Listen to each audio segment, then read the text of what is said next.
Oi, tudo bom? Enfim, chegamos à nossa última aula desse curso Novo Direito Previdenciário. Bom, até aqui a gente já viu bastante coisa. O que é e como funciona o regime geral de previdência social e principalmente que ele é um regime securitário e que nessa condição ele oferece uma série de benefícios e serviços para algumas pessoas que cumprem determinados requisitos. A essa altura você já sabe quem são essas pessoas e também já sabe quais são esses benefícios oferecidos e disponibilizados para elas.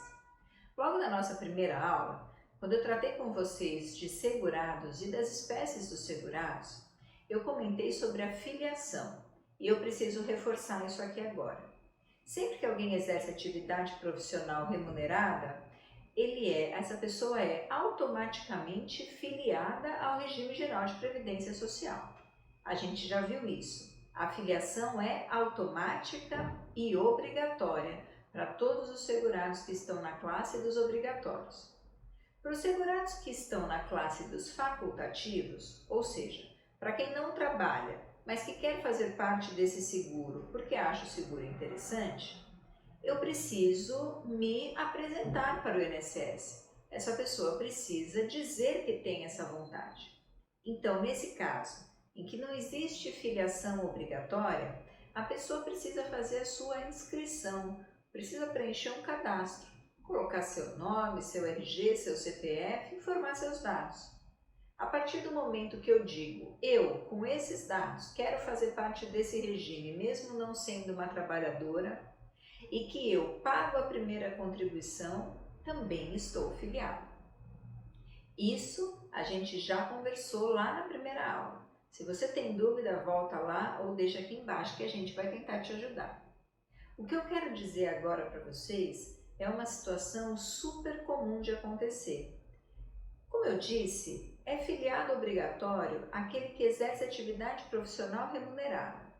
Mas e se a pessoa exerce atividade profissional remunerada em mais de uma área ou para mais de um empregador? Eu, por exemplo, eu dou aula em mais de uma faculdade e eu também sou advogada. Então eu sou segurada empregada de duas faculdades e segurada contribuinte individual porque sou advogada.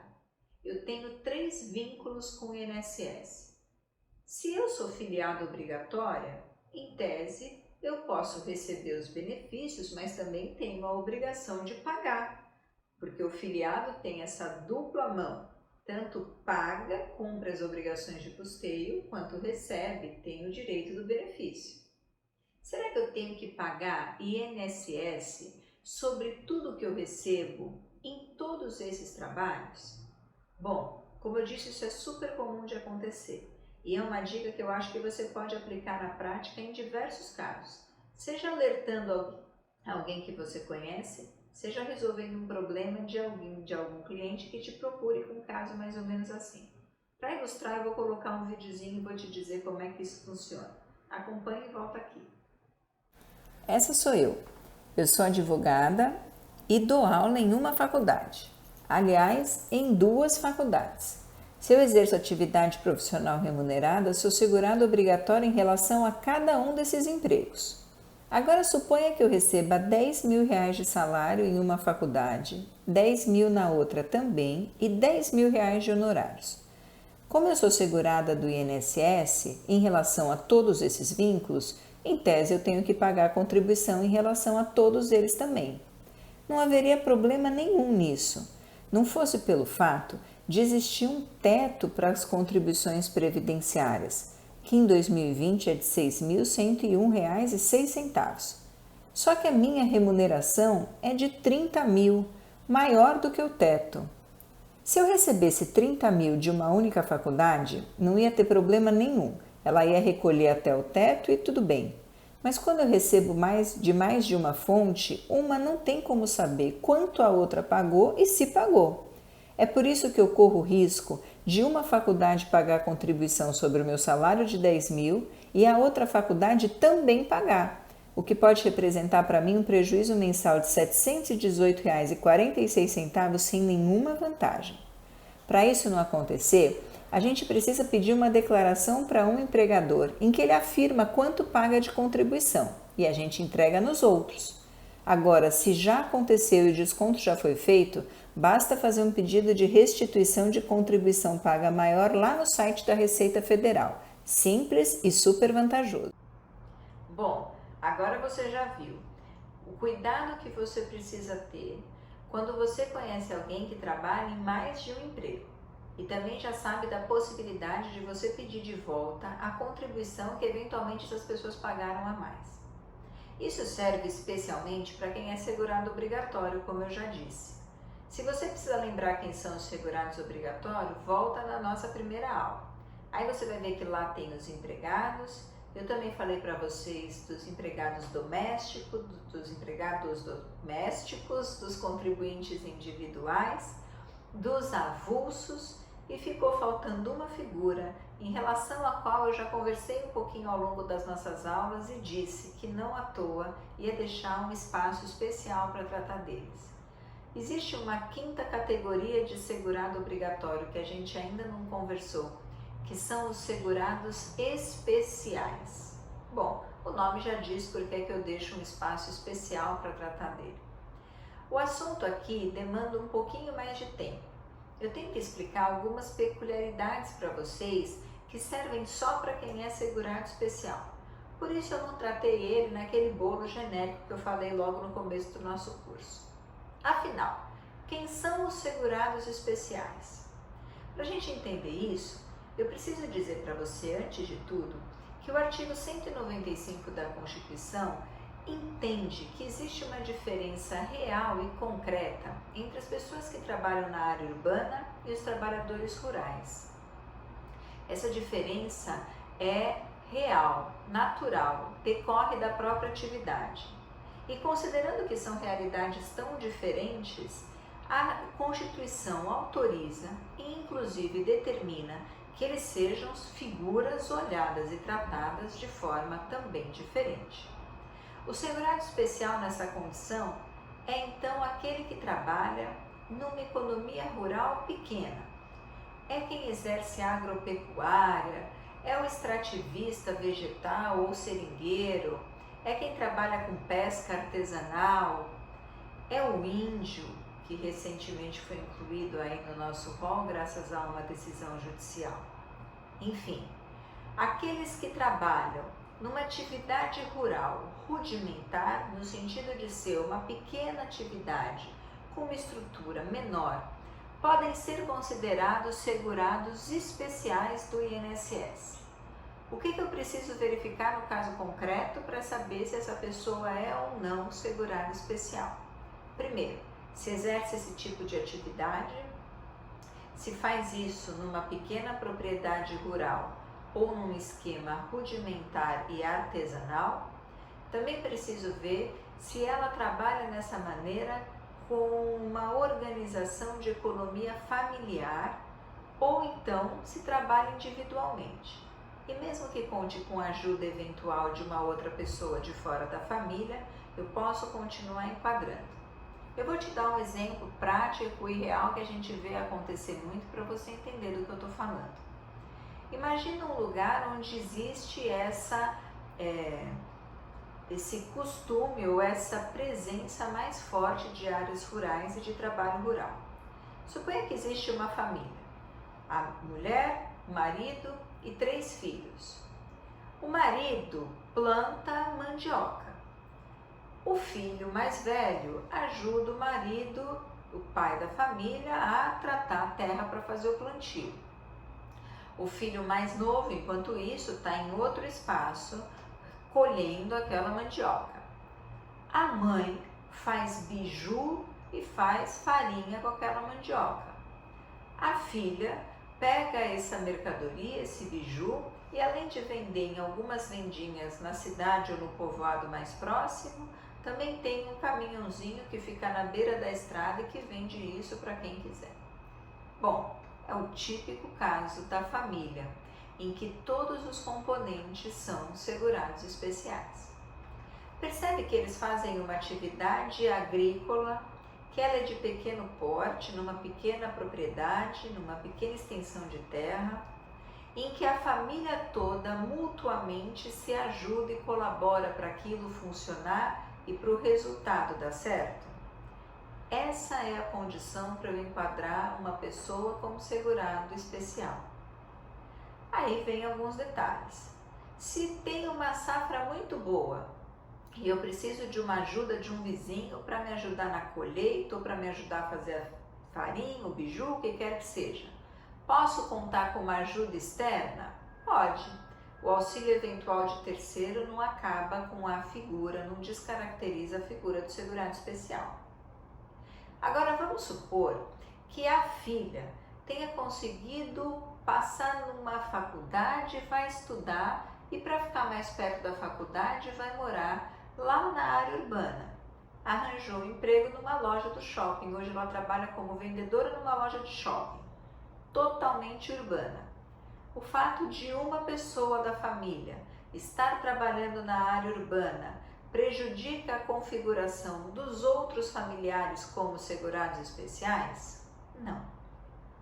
Aquela pessoa que deixou a atividade rural deixa de ser segurado especial e passa a ser uma outra segurada, passa a fazer parte de uma outra classe de segurado, mas os que continuam exercendo a atividade continuam sendo considerados segurados especiais.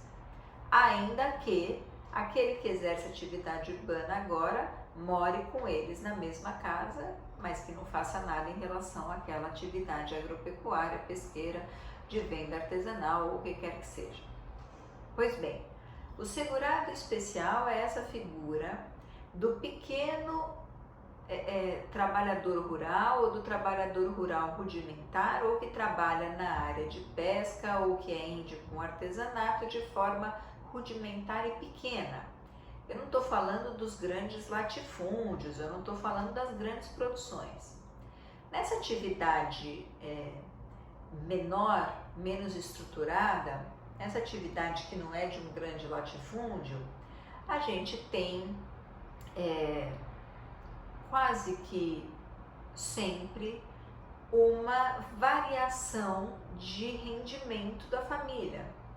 Porque a família depende do tempo do plantio e do tempo efetivamente para aquele produto crescer e poder ser revendido. Porque se eu estou falando de pecuária, aquela família depende do tempo de engorda do gado. Se eu estou falando de pesca, eu posso ter período de defeso em que a pessoa não pode pescar. Então eu tenho tantas variáveis que eu não consigo estabelecer uma regularidade de recebimento daquela família. O trabalho é diferente do meu, que dou aula em faculdade, por exemplo, que sei que se eu der tantas aulas eu vou receber tantos reais, faça chuva ou faça sol. E é considerando essas peculiaridades e essas diferenças que a Constituição e a lei que trata da nossa Previdência Social, do nosso regime geral, traz para esses segurados especiais condições diferenciadas. E uma grande diferença é que eles, em muitos casos, não precisam ter pagamento feito para o INSS para que tenham direito de receber benefício. Até agora a gente falou que a filiação faz ou traz como consequência a nossa obrigação de respeitar as regras de custeio. Se eu sou filiado, eu tenho que pagar. O segurado especial é um tipo de segurado que mesmo filiado pode não pagar e mesmo assim pode ter acesso a alguns benefícios e serviços. Quando eu falo que eu preciso ter, por exemplo, no mínimo 12 meses pagos para ter direito ao auxílio doença, quando eu trato de um segurado especial, ele precisa ter 12 meses trabalhados para ter direito ao auxílio doença. É diferente, portanto, a percepção que a gente tem sobre o que eu preciso cumprir na condição de segurado obrigatório daqueles que a gente estudou na primeira aula e o que eu preciso demonstrar se esse segurado obrigatório for um segurado especial. E a principal diferença, que foi essa que eu falei para vocês agora, ela gira em torno do último tema que eu quero tratar com vocês, da última grande questão em direito previdenciário, que é a carência. O que é carência? Carência para a gente em direito previdenciário é o tempo mínimo de contribuição que se exige do segurado para lhe fazer jus a um determinado benefício. Funciona igual qualquer outro seguro. Você pode contratar um seguro saúde, por exemplo, pagar o primeiro mês e exigir qualquer tratamento no mês seguinte? Não. Alguns pode, porque alguns são emergenciais, alguns são muito importantes. Outros que podem esperar, você não pode exigir. Se você contrata um seguro de carro hoje e você bater o carro amanhã, será que esse seguro vai cobrir a sua batida em tão pouco tempo? Provavelmente não. Ele provavelmente vai exigir que você tenha um tempo pago para só depois você poder exigir a proteção que você contratou. É exatamente como funciona no INSS. Você precisa ter um tempo pago para fazer jus à maior parte dos benefícios previdenciários. Carência é pagamento do mês que você precisa ter como critério mínimo para fazer jus a um benefício. E isso não tem nada a ver com tempo de contribuição, porque tem muita gente que confunde. Se o mês está pago é tempo de contribuição e é carência. Sim, se o mês está pago e se é só aquele mês, talvez um mês pago sirva para as duas finalidades. Mas tempo de contribuição é muito mais do que um mês verdadeiramente trabalhado e pago. Por exemplo, vamos supor que eu esteja trabalhando. Aí eu sofri um acidente ou fiquei doente e vou me afastar por 6 meses do trabalho. Fiquei 6 meses fora do trabalho e depois eu volto a trabalhar.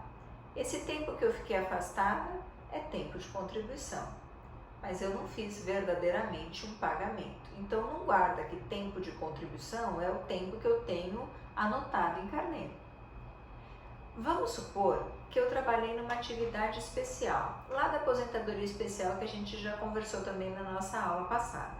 Bom, se eu trabalhei numa condição especial, o tempo que eu trabalhei vale mais.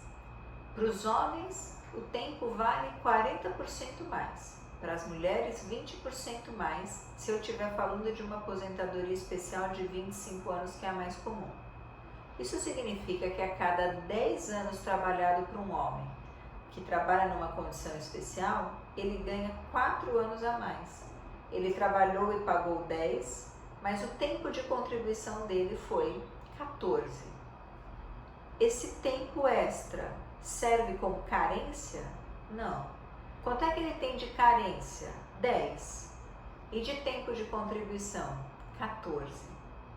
Então veja que tempo de contribuição e carência podem ser a mesma coisa, que tempo de contribuição não é só o mês que você verdadeiramente trabalhou e pagou, existem períodos de afastamento e inatividade que são tempo de contribuição, e finalmente, que tempo de contribuição e carência são institutos diferentes e que às vezes podem ter cálculo diferente. Numa mesma situação, você tem um resultado diferente para cada um desses institutos.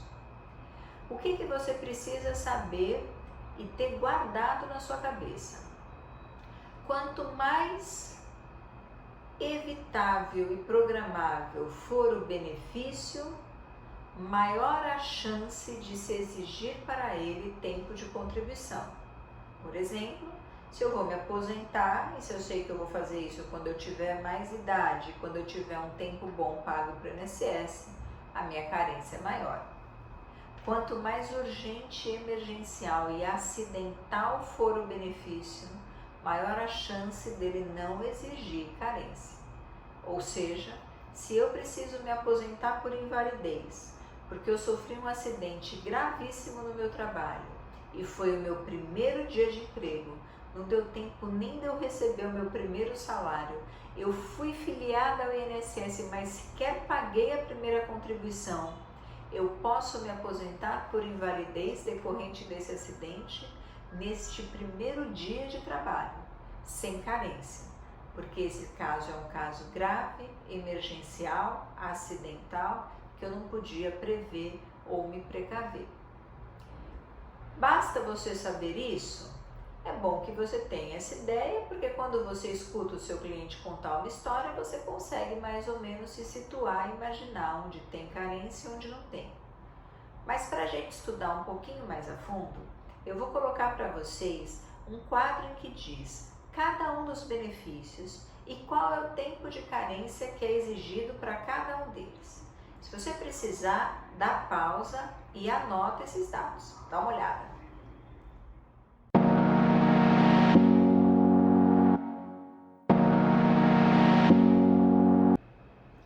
Agora então você já tem uma base conceitual boa sobre o regime geral de previdência social. Se você precisava entender em linhas gerais como é que funciona o novo direito previdenciário, eu acho que a gente já tem informação suficiente aqui no curso. Mas é sempre bom, a despeito da teoria ser super importante, que a gente trate um pouquinho de casos práticos. E a aula de hoje dá margem para a gente conversar sobre isso. Olha só, no começo da aula eu falei para você que a pessoa que exerce atividade profissional remunerada é automaticamente filiada ao regime geral de previdência. E nessa condição faz jus, tem acesso aos benefícios. Cumpridos os requisitos especiais de cada um dos benefícios, ela tem direito de receber o benefício porque é filiada, porque é uma segurada. Então, se eu trabalho e recebo remuneração por isso, enquanto trabalho e recebo remuneração por isso, tenho acesso aos benefícios e serviços. Agora, suponha que uma pessoa procura você, um cliente chega no seu escritório nervoso, preocupado, porque acabou de descobrir que está com câncer, teve um recente diagnóstico de neoplasia maligna. E ele te conta que não bastasse isso, um mês antes do diagnóstico, ele foi demitido. Saiu da empresa, não tem mais o salário dele, não recebe mais dinheiro suficiente para sustentar ele, a família dele e ainda para garantir o tratamento, para continuar, por exemplo, pagando um plano de saúde. Será que tem solução? Será que dá para você afastar ele por auxílio-doença para que ele receba uma renda enquanto faz o tratamento? Se o caso for muito grave, seria possível pedir para ele uma aposentadoria por invalidez? Mesmo sem estar trabalhando e, portanto, mesmo sem estar contribuindo há alguns meses? A resposta é que sim, há esperança. Bom, esse seguro social, ele é tão importante para a gente como sociedade. O Estado dedica para ele tanta relevância e entende que para o sustento das pessoas necessitadas, ele é tão fundamental, justamente nessas hipóteses de extrema necessidade, que a lei diz: aquele que trabalha e exerce atividade profissional remunerada é filiado, mas essa filiação não acaba no dia seguinte em que essa pessoa deixa de trabalhar. Ela pode se prorrogar. A gente chama isso de período de graça. Em outras palavras, é o tempo que o segurado continua sendo segurado de graça, sem pagar contribuição. Não paga contribuição, mas pode pedir benefício. Nesse caso do desempregado, um segurado empregado, depois que deixa de trabalhar, ainda pode ser considerado segurado por pelo menos 12 meses. Ou seja, se faz menos de um ano que ele foi demitido e ele descobriu nesse meio tempo um diagnóstico, ele teve um diagnóstico de câncer, você pode pedir auxílio-doença para ele, aposentadoria por invalidez se for o caso, porque ele ainda é segurado e ainda tem direito aos benefícios. Para esse mesmo caso dos segurados obrigatórios, esse tempo pode ser aumentado para mais 12 meses, caso ele tenha 10 anos de contribuição pagos anteriormente. Então vamos supor que ele tenha trabalhado nessa empresa por 12 anos. Ficou desempregado? Ele tem os 12 meses que são o período básico e ele, como pagou muito tempo antes do desemprego, tem mais 12 meses. Ele pode ficar 2 anos sem pagar INSS e continua fazendo jus aos benefícios que o regime oferece. E se ele comprovar que esse desemprego dele foi involuntário e que ele continua numa situação de desemprego, ele tem mais 12 meses. Ou seja, ele pode ficar até 3 anos sem pagar INSS e mesmo assim, se ele ficar doente, sofrer um acidente ou cumprir os requisitos para se aposentar dentro desses 3 anos, ele consegue receber o benefício mesmo sem estar pagando, porque ele está dentro daquilo que a gente chama de período de graça, o período que ele se mantém como segurado de graça, sem pagar contribuição. Esse tempo que eu comentei com vocês agora vale para os segurados obrigatórios. Para o segurado facultativo ele é menor, ele é só de 6 meses. E eu quero que você preste atenção numa super novidade. Se você já ouviu falar no contrato de trabalho verde-amarelo e na medida provisória 905, que foi o que instituiu essa nova legislação, você talvez saiba que mudaram algumas regrinhas que batem na gente aqui e respingam na gente em direito previdenciário.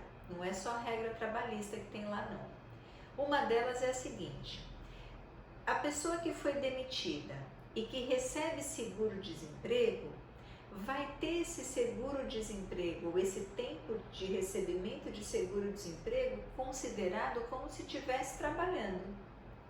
Ou seja, o tal do período de graça só começa a contar atualmente depois que a pessoa recebe o último pagamento do seguro-desemprego. Se o seguro-desemprego acabou agora, ela vai ter mais 3 anos, ou ela pode ter até mais 3 anos de direito a acessar os benefícios dos serviços do INSS, mesmo que ela não faça mais nenhuma contribuição. É só depois que acaba esse período de graça que a pessoa, para o INSS, deixa de ser considerada segurada. Então, nasce o meu direito de pedir benefício quando eu começo a trabalhar e receber remuneração, mas não morre no dia seguinte que eu sou mandada embora. A gente ainda tem um bom tempo aí de respiro para essas situações que são super comuns, de desemprego ou de profissional liberal que sempre pagou o carnezinho em dia, mas que por um motivo ou outro, instabilidade ou crise financeira, acabou ficando um tempo sem conseguir pagar INSS. Como eu disse, nem tudo está perdido, tem esperança para esses casos também. Eu tenho certeza que se você procurar, você vai achar gente nessa situação. As dicas que eu dei hoje, apesar da aula ter um tema um pouquinho mais teórica, são super aplicáveis no seu dia a dia. E eu acho que além de você pensar em conceder aposentadoria para os seus clientes, você pode trabalhar nesse sentido também. Orientar, saber como é que seus clientes podem pedir a devolução do que foi pago a mais de contribuição e também, quem sabe, conseguir um benefício para as pessoas que estavam desacreditadas disso. Eu espero muito que vocês tenham gostado e aproveitado do nosso curso. Provavelmente outros cursos virão em breve e eu conto muito com a sua audiência, com a sua participação aí do outro lado. Dúvidas, críticas e sugestões pode deixar aqui embaixo nos comentários. Na medida do possível e na maior rapidez possível a gente responde todos e todos os comentários são super bem-vindos. Segue a gente na nossa página do Instagram e do Facebook, não deixa de acompanhar, especialmente porque tem muito material escrito, disponível, que fica gratuito nessas outras plataformas. Então, acompanha a gente aqui, se inscreve no canal, ativa o sininho para saber quando vai acontecer um outro vídeo e também fica de olho na gente nas outras redes sociais. Espero que vocês tenham gostado, um beijo, tchau!